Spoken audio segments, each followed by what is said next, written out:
So this morning in particular, I woke up at around 6:15. I needed to urinate really badly, and Dad was a little loud in the kitchen this morning.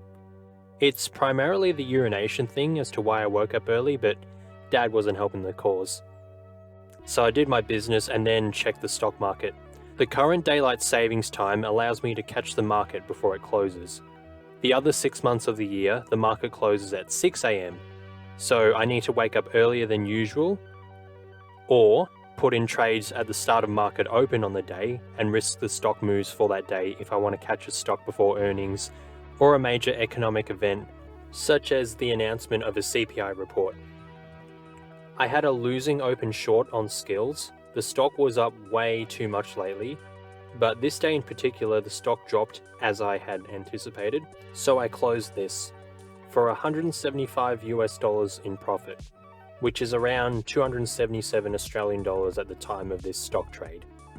I made more in my sleep than I did working this entire upcoming day. Funny how that works. I then shorted 3M and UPS, as I had planned the day before. Here are my current trades for the week. This is what I'm 100% going to do.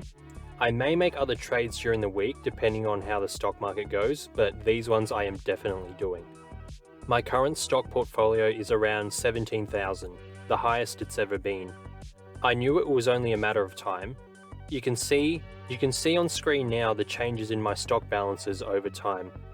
Now note that this figure also includes my employee share plan from the billion-dollar company I work for on the weekends, which is the supermarket, and a few other stock amounts here and there across other platforms, but mostly that figure is encompassed by eToro. I haven't had values this high before, so sometimes you just need to have conviction and faith in your skills and just let time do its thing. After making the stock trades, I checked past earnings for companies similar to UPS and 3M. Not like this would have made much of a difference since I already made those trades and had my reasons to make them, but I had nothing else to do at the time. I was just waiting for my alarm to go off. If I started getting ready now, I'd get to work too early, and I'd rather just do my own thing at home for a little bit. Turns out, the expectations for the company are quite low, so there's the chance that they may beat earnings. So just an update, turns out both companies had mixed reports, but they were mostly negative. The stocks didn't really move too much, so I ended up making a very small profit on these trades, which is obviously much better than any loss of any sort, but I was kind of expecting it to be a lot worse. And I'm pretty sure the reason that the earnings weren't that bad was because of price gouging. But that doesn't really matter now, since I'm out of these trades. But at the time of this image, looking at FedEx, they also had lower expectations in their last earnings and they flunked them tremendously, so I figured perhaps UPS would be the same. Either way, on Monday, I had my own reasons for making these trades and I put my money where my mouth is. For reference, the day that you're watching now was a Tuesday. So when I say I did something on Monday, that was the day prior to this day that you're watching.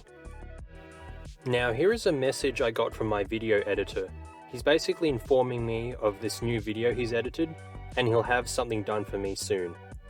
This video you're about to watch is done by me, obviously, but we basically have a huge day in the life sort of video coming out.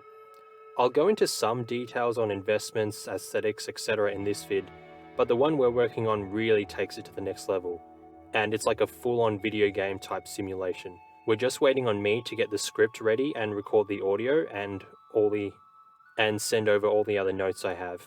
I've got a few other vids I'm uploading in the meantime just to add content to the channel since I've been gone for exams, so I'll get those out and then I'll have these documents ready for my editor.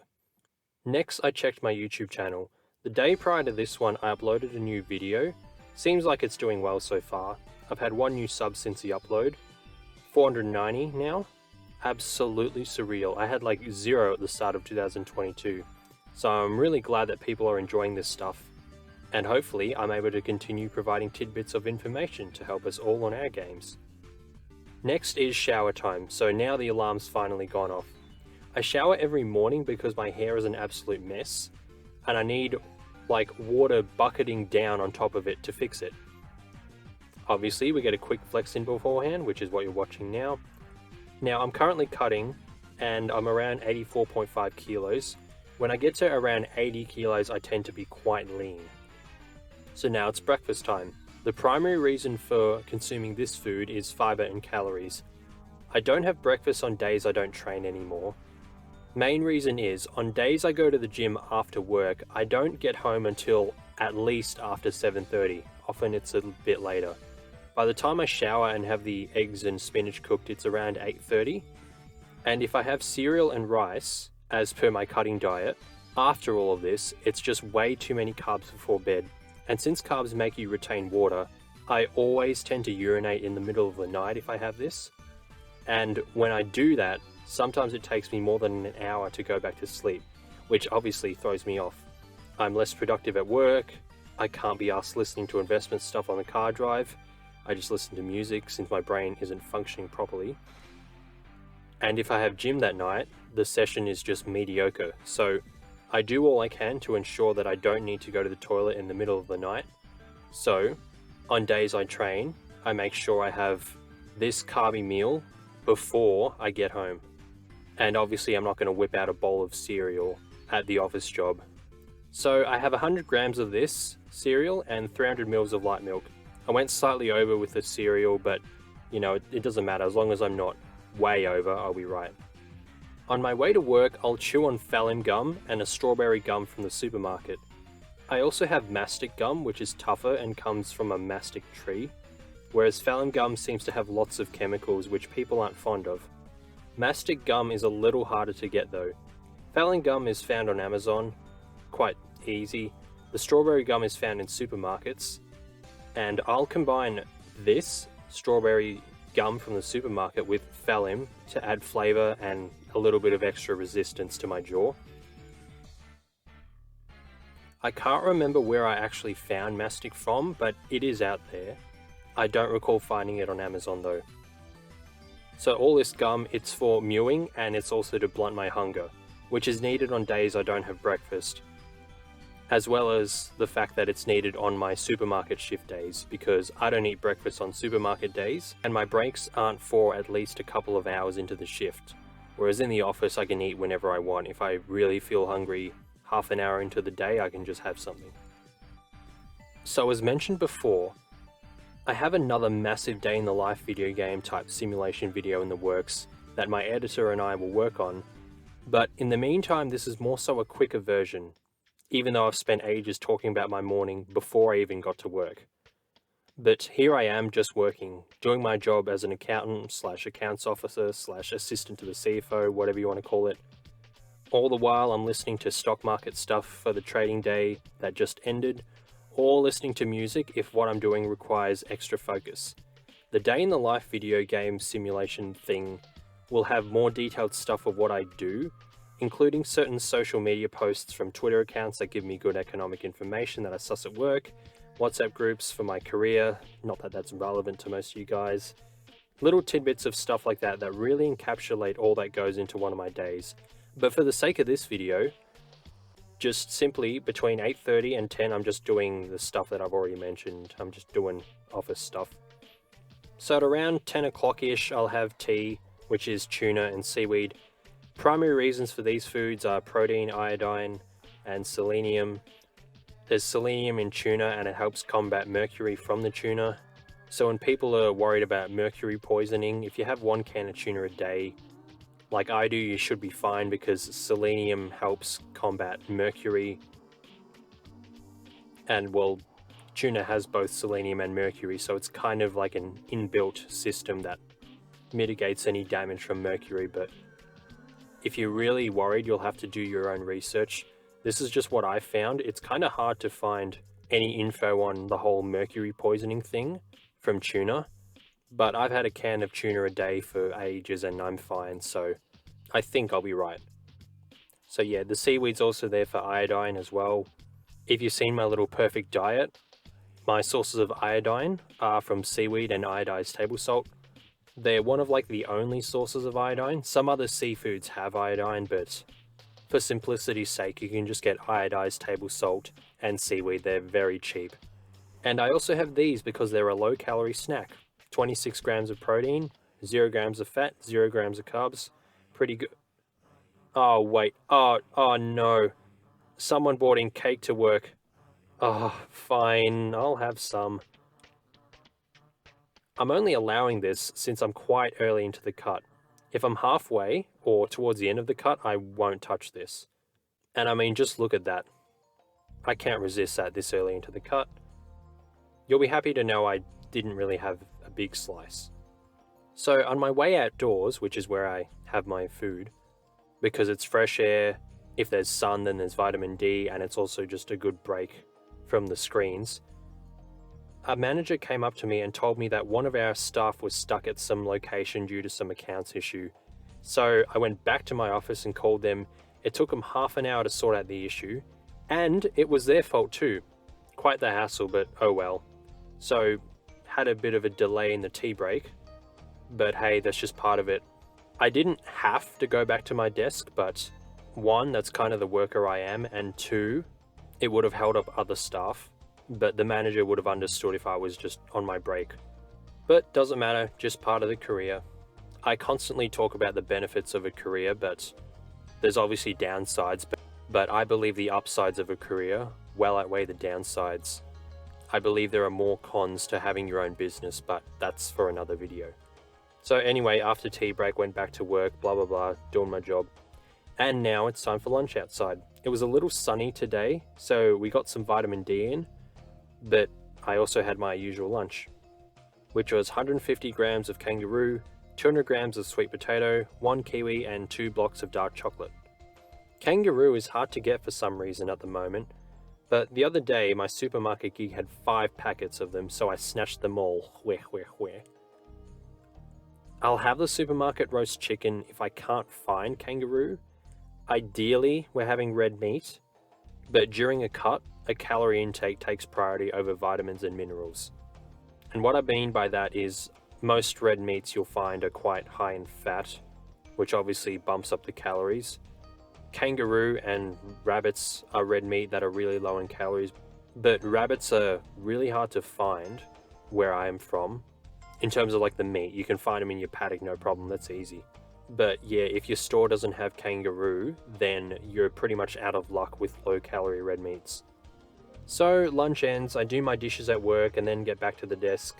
I continue doing a bunch of bank stuff, customer and vendor account things, blah blah, just accounting stuff. Just general career stat upgrade things. Here's a text I got from my second job. We're moving to a new store and we're doing some training or something, I don't care. I did something like this 10 years ago before I started. Now I've picked a weekend day since I'm not taking time off my main gig to do some training for my second gig, you know what I mean? Especially given that the time would eat into my gym/study/investment/online brand time if I went on a weeknight. Because as you'll see later in the video, although I work 7 days a week, every one of my nights is dedicated to a stat upgrade in one of those areas, and I'm not about to compromise that for something I could just do during the day.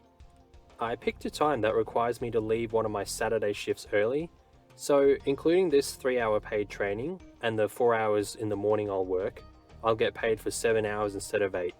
Slight inconvenience, but hey, I reckon this small training session will be fun. Alright, the Maverick of Wall Street uploaded early today.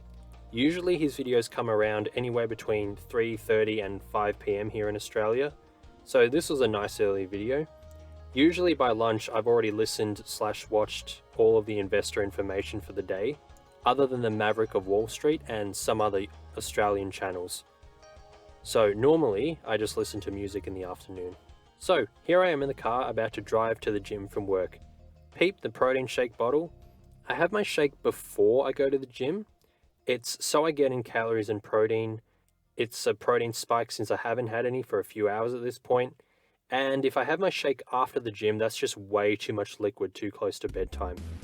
The screen on the car shows part of the Maverick of Wall Street's video. I didn't get time to listen to the whole thing today because we had something pop up at work in the afternoon and I needed to chat to the general manager about it. Had some issue with some accounts and a few vendors. So yeah, just some work stuff came up that didn't allow me to just listen to stock market stuff while we were sorting this issue out, you know. They're just classic career stat things. but you know, that's just work stuff. So 1 hour later, we arrive at the gym. Yep, my gym and my home are like 1 hour from work, and I can't even work from home. It's fine though, the environment's good and the work is chill. Can't have them all. Since this is a Tuesday, it's my upper sesh. Here is a workout I did on this day. I forgot to do abs today. I usually do 2 sets of hanging lead raises after the reverse grip lat pull downs and before I do my rotator cuff cool downs. But I was kind of tired anyway, and I was slowly just getting back in the gym, so I guess it's okay that I had a bit of an easier sesh overall, because these hanging lead raises really wipe you out. I'm going to overlay videos of my prior workouts I've done, since I didn't film this specific one as my gym is a lot more packed recently. You'll find that these videos, the videos you're going to see were from much earlier in the year, and the gym would always be quite dead on a Thursday and Friday night for some reason, but now they're just packed. And plus, as I mentioned before, I'm just getting back into the gym now after the month I've had, so filming would really throw me off the mental lock I have in the gym. So I start off with 3 sets of flat bench. I always start with compound movements as it's just what I've always done. The idea is that you have more energy at the start of the workout, but sometimes I find I get more energy later in the workout, since I've been sitting in an office for about 8 hours and just drove for an hour to get to the gym. Regardless, in most circumstances, start your workout with a compound movement. Sometimes people like to start with an isolation movement, such as a pec cable fly to warm up and pre-exhaust the target muscle, but I personally don't do this. The idea of pre-exhaustion is so that the target muscle tires out alongside the secondary muscles. Example, if you're benching and your anterior deltoid and triceps start fatiguing before your pecs do, then you may benefit from tiring your pecs out before benching, so that way your hypertrophic stimulus from benching isn't limited by your secondary muscle groups tiring out, it's limited by your pecs, the main muscle group you're trying to target, which is obviously what you want. Remember when benching to retract and depress your scapula while doing this movement to protect your shoulders. And keep your wrists straight, don't have them curled back, and try stacking your joints and see how that works for you. This doesn't make a difference to some people, but it helped my bench press go up, and it also helped remove any joint pain from benching while I was at uni. You know, back when you had all the time in the world to work out as much as you wanted, and you didn't take rest days until you were starting to get really sore. They were good times. But now I have way too much on that I tend to just have rest days before I get sore. Now, stacking your joints refers to your wrist and elbow being in line with each other at the bottom of the bench press. Try benching with just the bar and change your grip width until you get to a point where at the bottom of the movement, your wrist is above your elbow. Try benching this way and see if it benefits you. The wider your grip in the bench press, the less range of motion, the more you can lift, the more it targets your pecs, but the worse it is for your shoulder. The narrower your grip, the more range of motion you get, the less you can lift, the safer it is for your shoulders, but it tends to target the triceps more. I have a grip where my pinkies are on the knurling, which is what you're seeing in this image here. I've spent heaps of time talking about the bench press, but since it's a compound movement I'm sure that we all do, I figured I'd drop some tidbits I've got. Next I do flat pause bench, same as above, but instead of bouncing the weight off my chest, I pause for about 3/4 of a second. There's some debates about it being a dangerous thing, bouncing weight off your chest. Well, I don't let the weight completely fall on me, it's a controlled descent. It's more like a touch and go, but an argument could be made that I'm bouncing it off my chest. It's not trampolining, which is a lot more severe than what I do, and some people do this. If you feel it's hurting you, then obviously stop. But as mentioned before, I have a controlled descent, it's not falling on me, so it's fine. The reason I do pause bench is for extra benching volume, but I get to switch it up. And there's more pec involvement since you're not partially relying on a stretch reflex to bring the weight back up, as is the case when you do touch and go. You're purely just using your muscles to get the weight off you when it's paused on your chest. And another reason I do this is because, well, I've done it ever since I attended a seminar in early 2020 from Hafthor's strength coach, Sebastian Oreb. He mentioned doing flat pause bench to plug a strength weakness in people's bench presses, since some people are weak at the bottom portion of the bench press, so I've used that in my routine ever since. Also, it's just what I want to do, which is probably the main important reason. I want to do flat pause bench, so I will do it. Make your workouts fun, make them into a game, hence channel/brand name, gamification of life. Now next, pull-ups. I remember not being able to do a single pull-up at university in 2015. Then in 2016 I found Kinobody, and since I was dumb and didn't think to do my own research or to listen to other people, I did whatever he said. And he said he did 3 workouts a week with barely any volume, so that's what I did too. I shrunk a lot, but I got really good at pull-ups since it was one of the only movements that I was doing. I did like decline bench, chin-ups, and maybe shoulder presses as well. I can't remember, but I did bugger all volume. Like, I barely did any tricep pushdowns or bicep curls for months on end. I remember one workout where I actually did those, and I felt like I was breaking the rules because it wasn't a big compound movement. Now, I could do chin-ups when I started. I said I couldn't do pull-ups, but I could do chin-ups. Pull-ups is a pronated grip, chin-ups are a supinated grip. So I could do about 3 chin-ups when I started, so I started with that. And then eventually I could do 5 chin-ups.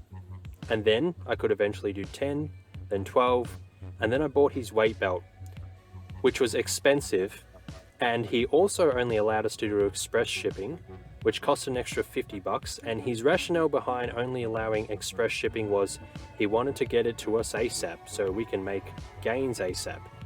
Load of rubbish, he just wanted extra money. So yeah, eventually I got the weight belt and did weighted chin-ups. Now I got to around 30 to 35 kilos with these, and then my joints really started hurting, specifically my elbow.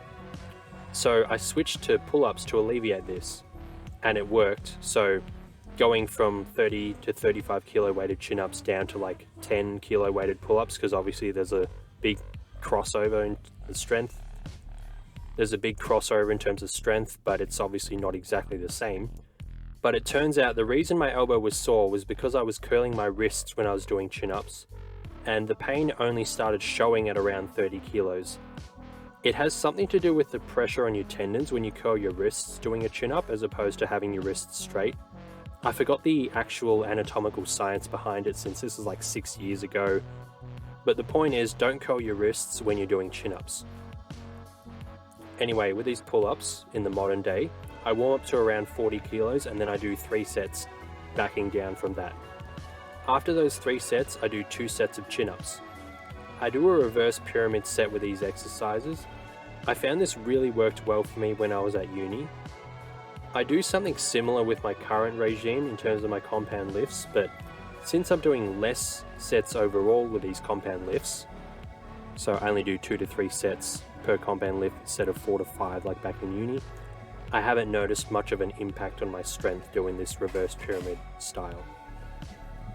Quick note, I don't think there's any studies that show if reverse pyramid or ascending pyramid sets are better for strength or hypertrophy. If there is, it came out in the last 3 years and I haven't seen it, but as far as I'm aware, one is not better than the other. It's just personal preference, and what I found for me is working up to a weight and then going down helped me get stronger personally, but to each their own. So after the big boys, which is the horizontal pressing and vertical pulling, I do 3 isolation exercises, 1 for medial delts, 1 for triceps, and 1 for biceps, with 4 sets each. I've already mentioned why I do rope upright rows in another video. I do rope overhead tricep extensions since I already have the rope, so I just keep it simple. I have another workout where I pick the tricep pushdown as a tricep isolation movement, so I'll just do the rope overhead in this one. And again, since I already have the rope, I'll do rope hammer curls. After these, I do Smith machine incline bench for 2 sets, then I do reverse grip lat pull downs for 2 sets. I do these pec and back movements after the arm movements because usually the way the timing works in the gym, the Smith machine is taken by the time I'm finished with a chin up. so I've just moved to the arm movements whenever that's happened, and now that's just become part of my routine. Normally after all this I do 2 sets of hanging leg raises, but 1, I forgot, and 2, I'm still easing back into the gym, so I should probably not go too hard too soon. I already mentioned this before, I just realized that. I'll always cool down my shoulders with 3 cable movements, and then after that I'll just hang off the pull-up bar for about 30 seconds, and I'll do that twice. There's lots of benefits to hanging off a bar. The main one has something to do with decompression of the shoulder joint. Again, it's been a while since I was a PT and a while since I was immersed in all this stuff every day. Now I'm all about the stock market. As mentioned before, a lot of the day I spend time listening to the stock market stuff. Years and years ago, that would just be fully gym stuff. Anything from nutrition to anatomy, listening to physios, chiros, nutritionists, etc., all that stuff. But there are plenty of other videos out there that go into detail on the benefits of hanging off a bar. All I need to know is that it's good for my shoulder health, so I'll do it. So this workout was 1 hour and 45 minutes. Not bad. Next I do my shopping, replenish the inventory. Usually this takes 5 minutes tops, but I got stuck chatting with a friend, since this is the supermarket I work at. Obviously I have friends here. So we chatted for like 15 minutes, so rip that time, but it's a nice social activity. She got paid to chat, like she was doing work at the same time, but still. And I did a social event without having to skip a gym session or go out of my way for a social event like I normally have to. So that's a win-win for us both. So here are the groceries I purchased for that day. This isn't what I buy every trip, but it's just what I'm low on. Example, I need red meat, kangaroo for the summer since I'm cutting calories, otherwise it'd be beef, and sweet potato, but I didn't need any of those on this shopping trip, hence why they're not on the list. Tissues and moisturizer obviously aren't needed every week either, but I needed them for this week's because I'm running low. As for eggs, my family ate most of them, so I had to go buy some. I don't like buying eggs from the supermarket since I know how unhealthy the chickens laying those eggs are. I much prefer our home chickens since they get plenty of grass and veggie scraps and whatnot, rather than just limited sunlight and seed all day, as is the case with free-range chickens. But there isn't any substitute for eggs. So I'll just get them from the supermarket if need be. I buy the supermarket brand since I get a discount for them. Now, free-range chickens aren't as healthy as you'd think. Although they get some space to roam around and some sunlight, they don't usually get fed anything other than seed. I used to work at a chicken farm before. I think I mentioned this in another video, but I'm not certain. The point is, homegrown chickens have the best eggs.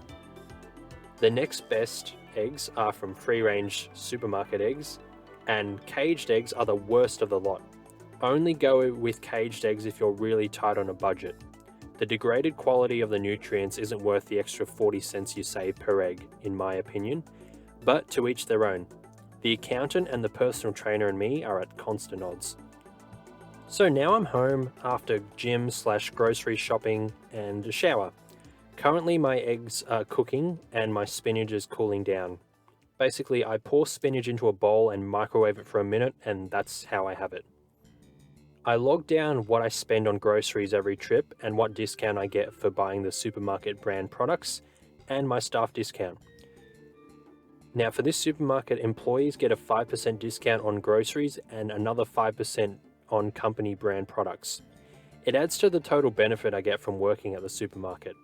It's tax-free too, so it's better than receiving this money into your bank account as payment, as some of that would get eroded by tax. So now I'm having rice while editing a video. It's my holiday video that was released before this one.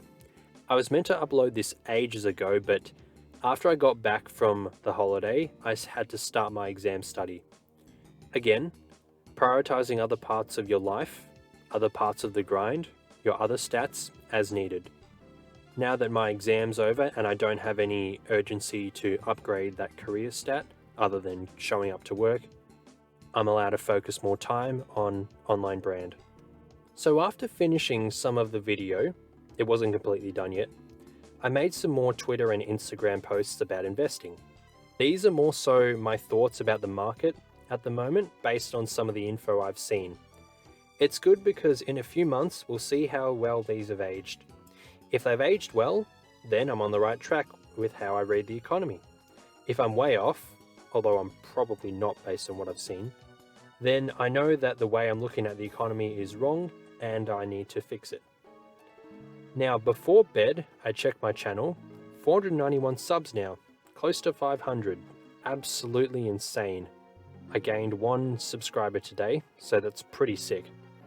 Again, slowly leveling up in all stats. Now, I also checked a notification I got from the investing app Moomoo. The gap ups are a technical analysis thing, you can trade based off that, but I'm staying out of these for now. So here is the value of my stock portfolio before bed. I take screenshots before bed each night and then check in the morning to see how these trades have gone and how much the Australian dollar to US dollar conversion has either benefited or hurt me. Here I am just chilling before bed. This is my meditation in a way. It's my way of removing myself from the hustle and bustle of life. If you caught my other day in the life videos, you'll note I do this all the time. What I watch varies, but it's usually video game related. If I watch gym stuff, my energy goes up and I can't go to sleep. Basically, I get pumped. If I watch any intellectually stimulating stuff, such as anything relating to career, finance, growing online brand, investments, whatever, then I find I wake up in the middle of the night and I can't get back to sleep since my brain is subconsciously saying, "Why are you asleep? You could be doing work right now." And lastly, before bed, here are some CBD gummies. I get them from mixology.cbd, which I mentioned this in this video here. They sell out really fast too, so you need to keep checking their website. I've been fortunate that they have happened to have stock whenever I've checked, but they have a very small amount. I don't think that it's one of those marketing techniques where they say, only one left to get you to click and buy it. Because if that's the case, then I don't see why they'd say out of stock for 95% of their products. It's like, do you want to make these sales or not? But anyway, take one of these before bed and you'll find yourself dozing off after around 15 to 20 minutes. They can be expensive to some people. To me, with the Great British Pound to Australian dollar exchange rate, it works out to be around $2 to $3 per gummy. But that's $2 to $3 for a good night of sleep, rather than lying there for ages trying to fall asleep. People spend triple this amount on one alcoholic drink at the club. This investment of $2 to $3 per gummy is a no-brainer in my eyes. Sometimes I don't need them after a really exhausting day, but I find especially when I don't have gym in a day and I just have work / study / online brand / investment stuff, then I do benefit from these since I'm not physically exhausted. So that was a day in the life of the self-improvement game. Now you might be saying, where's the 30 minutes of meditation? Where's the diary entries? Where's the journaling? Where's the motivational speech? Because this is my self-improvement game that I'm playing. My meditation is those video game videos before bed that have nothing to do with 6 of my 7 stats.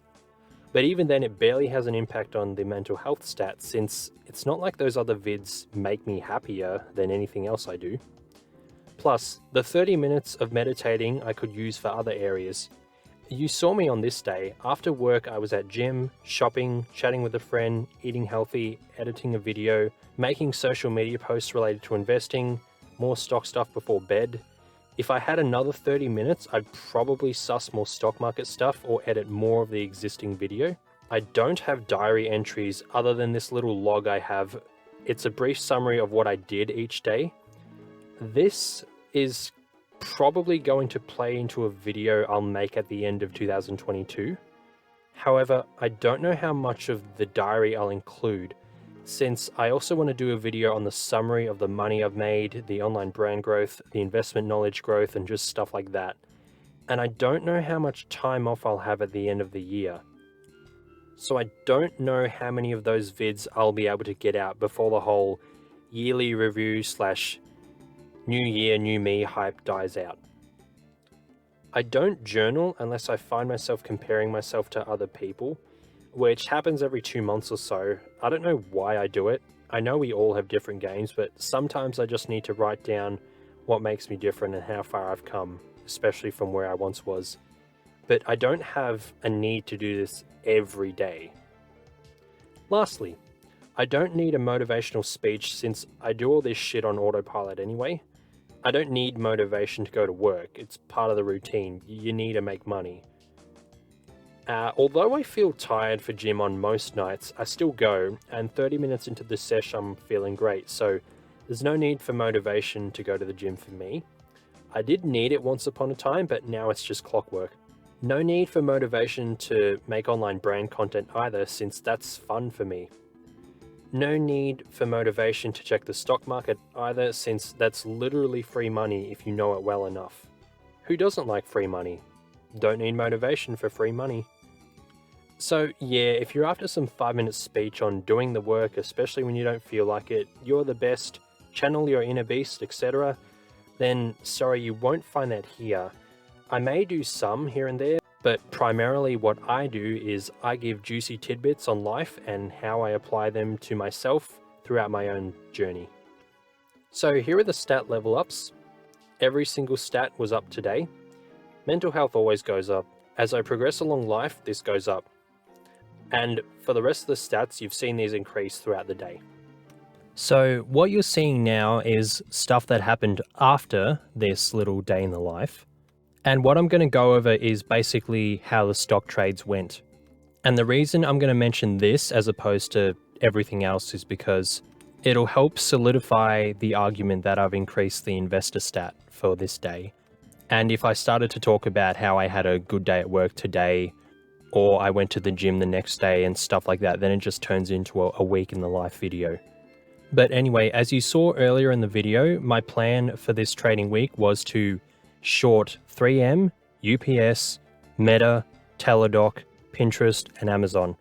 I made another 3 trades during this week as well, and they were shorting Google, shorting BNGO, and shorting PRG.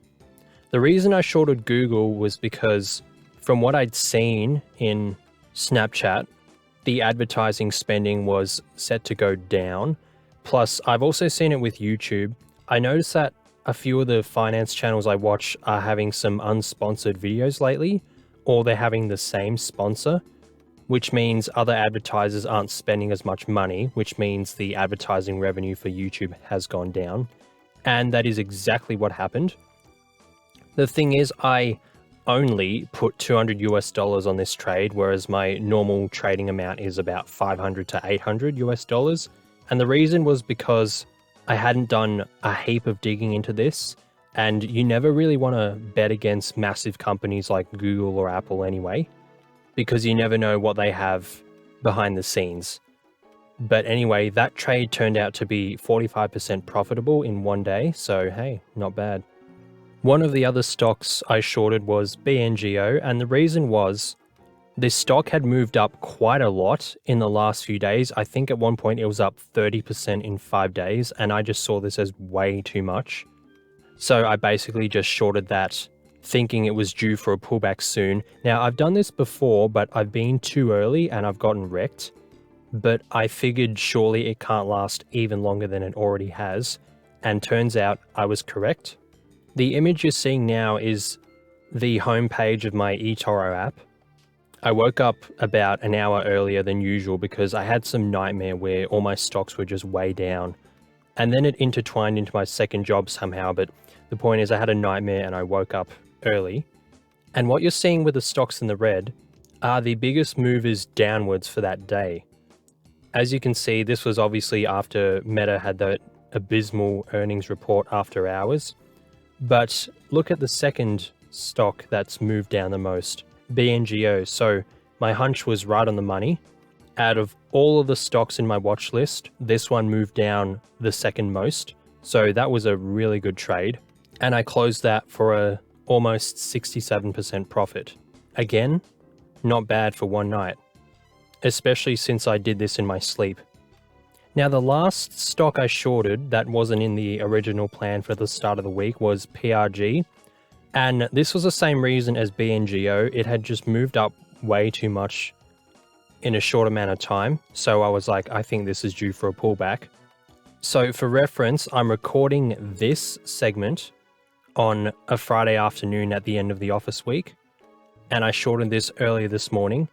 At the moment, the stock has gone down, so the trade is profitable, but I can't really find what it's doing in after hours, so I'm not sure how it's running right now.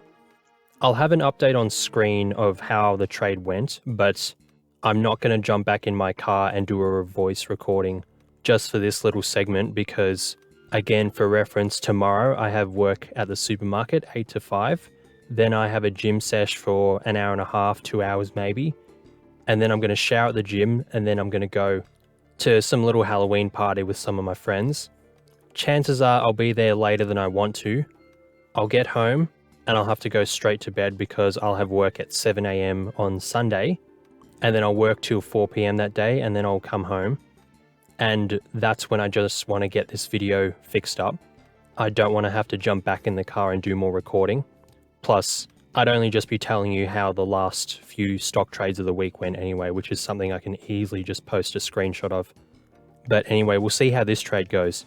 Now, as for the rest of the trades that I initially had planned for, 3M and UPS reported mixed earnings. I think it was mostly down, but the trades were profitable, albeit barely. 3M I closed for a 1.84% profit, which is obviously way better than any sort of loss. But compared to what you're going to see, this is quite measly. And as for UPS, I closed that for a 2.17% profit. So profitable trades, but I assumed that they were going to be worse. So that was Tuesday. Wednesday, shorted Google, made 45%. I've already said that. Thursday, shorted Meta and Teladoc before close. Now, Teladoc actually reported good earnings. The thing is, the earnings expectations were for Teladoc to report a catastrophe, but they only reported something really bad. So the stock went up like 10 something percent after hours, so my short there got absolutely ruined.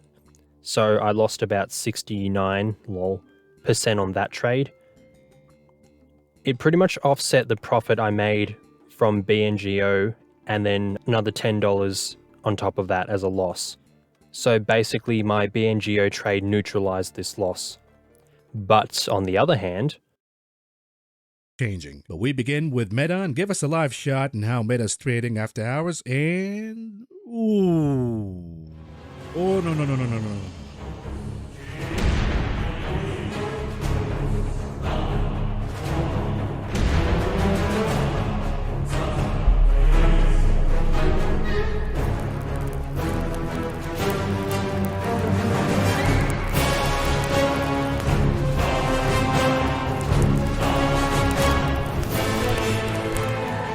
Okay, that's enough. Tone it down. yeah, Meta was a disaster. I closed this trade for practically a 122% profit. Again, not bad for one night, and I made pretty much almost as much money from this night of sleep as I did working all week in the office. So as for the last two stocks on my original plan, Pinterest and Amazon, Amazon is way down after hours. You'll be seeing how the trade went now. At the moment, I'm not sure how much I'm going to be up because it was down 20% after hours at some point today, but then it was also down 12%, so it's ramped back up a bit, but hopefully it'll continue to drop and I'll close this trade in the morning before work. As for Pinterest, the reason I shorted this was because Pinterest makes their money through advertising, the same way Snapchat, Google, and Meta did, and they all reported horrible earnings, so I assumed the same for Pinterest. I was almost tempted to go ham on this one, but I ended up putting $800 in this trade, which is a bit more than what I did for the rest of the trades, because I was more confident on this trade, but it won't pay off. Not sure how much I'm going to lose in the morning. Again, you'll be seeing that. But yeah, it was a massive surprise that they actually weren't as bad as the others, but it's weird because this company is still losing money, so that just goes to show you the mania of the stock market sometimes. But anyway, that's a little update on the grind. This was my self-improvement game. Everyone else's is different, and I hope you like the little twist of seeing someone talk about self-improvement who, actually has a job, for one thing. A lot of the ones I see, these guys just sleep in, maybe they'll work out, they'll do some journaling, maybe go for a run, stuff like that. So hopefully it was refreshing to see someone doing this thing who actually has a job and who can show how they improve themselves around their job as well. There's plenty of stats to level up. Don't be a one-trick pony. I'll see you in the next video. Keep grinding.